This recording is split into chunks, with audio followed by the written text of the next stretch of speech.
So one thing I want to ask you though, because you brought up this administration, but I feel like I've been hearing about the immigration problem for a couple of presidents now, right? Like back, Trump and I do think Trump,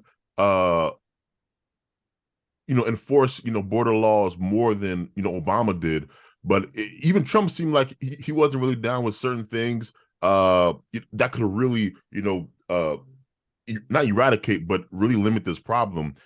So you're saying that the immigration numbers pre-Biden, like, were they a lot less than they are now?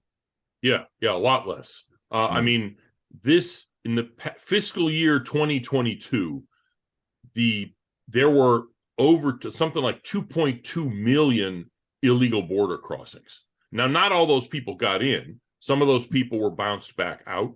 The ones who were bounced back out may have tried several times. So some people get a exaggerated idea of the number of people, but that's just in one fiscal year. And that is the record number of border crossings, illegal border crossings ever. And the year before, there were like 1.7 million illegal border crossings. And that was the record. And then in 2022, it broke the record from 2021.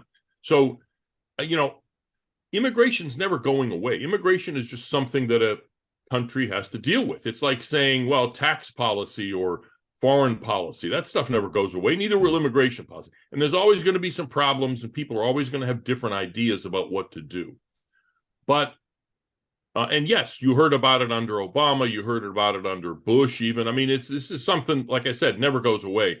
But what we've seen over the past 2 years has no precedent in our history. It really is unlike anything we've ever seen before. And the reason for that is not, I think, what a lot of people, for instance, on the right think. They say, well, the Democrats are doing this to, import voters. That's why the Biden administration is doing it. That's what I thought.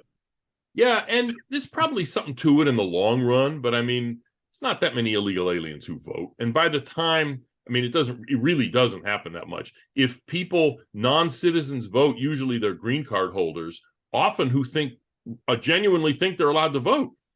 In other words, it happens by mistake, and it doesn't happen that often. Now, in the long run, sure, recent immigrants are more likely to vote Democrat, but that's a very long run thing. What I think is driving this administration's policies is that they don't think limiting immigration is morally acceptable. They think that the immigration law is like Jim Crow, and that or in Spanish, Jaimito Cuervo, and that undermining it is a heroic act. They don't think the American people have the right to keep people out who aren't, terrorists and criminals or whatever. They'll concede that stuff. Some of them won't even concede that. But regular people, just an ordinary working stiff who shows up, has some kind of story of woe or whatever. And frankly, why would you leave if things were perfect in your own country? They don't think we have the right to keep those people out. And so and once you understand that, sort of the rest of it all becomes kind of understandable. This is fascinating. So your explanation is you believe that what is driving the kind of, I would say, radical left, because there are some Democrats that are also not, who are on our side, but the radical left in particular is kind of a moral imperative. Like, we Statue of Liberty says and they bring them all.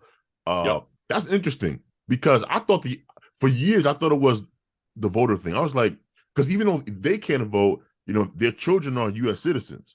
Right. No, I'm not saying that that's completely not part of the picture. I'm just saying that's more like background music. You know what I mean?